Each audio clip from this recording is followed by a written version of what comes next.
لو جبت لحضرتك مجال واحد بس مثلا، ولا مجال واحد، ده مجال، فالمجال ده معين، مجال اهو، المتعلم، مجال المتعلم.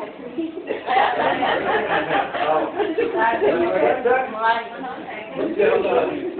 عشان هو المادة بس خلي بالك المحتوى بتاعنا، لكن المحتوى شوفي انت بقى كتلبية يعني. لا التلبية، لا شوفي اللي انت عايزاه فيه. يا أستاذ عادل، عايزين المعلم، عايزين المعلم.